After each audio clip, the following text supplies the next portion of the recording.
Hello, അസ്സലാമലൈക്കും. അപ്പം ഇന്നത്തെ പുതിയൊരു വീഡിയോയിലേക്ക് എല്ലാവർക്കും സ്വാഗതം. അപ്പം ഇന്ന് നമ്മൾ വന്നിട്ടുള്ളത് ഒരു ഈവനിങ് സ്നാക്സിൻ്റെ റെസിപ്പി ആയിട്ടാണ് കേട്ടോ. ഇതൊരു ചക്ക വെച്ചിട്ടുള്ളൊരു അടയാണ്. ചക്കാട എന്നൊക്കെ വേണമെങ്കിൽ പറയാം. അപ്പോൾ അതെങ്ങനെ ഉണ്ടാക്കണം നമുക്ക് നോക്കാം.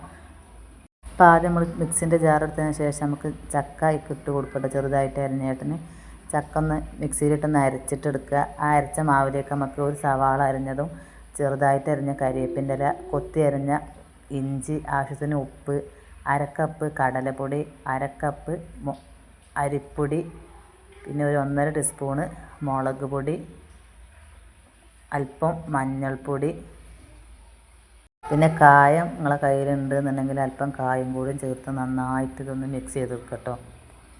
വെള്ളമൊന്നും ഇപ്പോൾ നമ്മൾ ഒഴിച്ച് കൊടുത്തിട്ടില്ല കേട്ടോ. അഥവാ നമുക്ക് മാവ് ടൈറ്റാന്ന് തോന്നുകയാണെങ്കിൽ അല്പം വെള്ളം ഒഴിച്ചിട്ട് ഈ പരുവത്തിലൊന്ന് മിക്സ് ചെയ്തിട്ട് എടുത്താൽ മതി.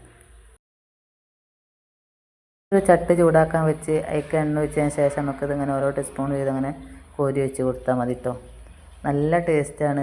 ചക്ക വെച്ചിട്ട് ഉണ്ടാക്കാൻ പറ്റിയ അടിപൊളി ഒരു റെസിപ്പി തന്നെയാണ് കേട്ടോ. അപ്പോൾ ഇപ്പോൾ ചക്ക സീസണൊക്കെ അല്ലേ, എല്ലാവരും വീട്ടിലൊന്ന് ഉണ്ടാക്കി നോക്കുക. ഇഷ്ടപ്പെട്ട എല്ലാവരും ലൈക്കും സബ്സ്ക്രൈബൊക്കെ ചെയ്യട്ടെ നമ്മളെ ചാനലൊന്ന്. അപ്പോൾ ഇതിപ്പോൾ നല്ലോണം ഞാൻ ഫ്രൈ ചെയ്തെടുത്തിട്ടുണ്ട്.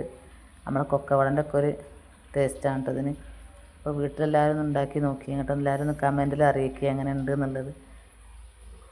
നേരം ചായക്കൊക്കെ അതിപ്പോൾ അടിപൊളി ഒരു റെസിപ്പി തന്നെയാണ്. ഇപ്പോൾ വെക്കേഷനൊക്കെ അല്ലേ കുട്ടിക്ക്, അപ്പോൾ കുട്ടികൾക്ക് എല്ലാവർക്കും ഇഷ്ടപ്പെടും. അപ്പോൾ ഇനി ചക്ക കിട്ടുമ്പോൾ എല്ലാവരും ഇങ്ങനെ ഒന്ന് ഉണ്ടാക്കി നോക്കിയിട്ടോ.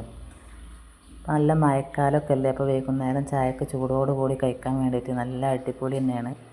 അപ്പോൾ നമ്മൾ വീഡിയോ ഇത്രയൊക്കെ തന്നെ ഉള്ളൂ. വീഡിയോ ഇഷ്ടപ്പെട്ട എല്ലാവരും ഒരു ലൈക്കും ഷെയറൊക്കെ ചെയ്യുക. നിങ്ങളെ ഫീഡ്ബാക്കൊക്കെ കമൻ്റായിട്ട് അറിയിക്കുക.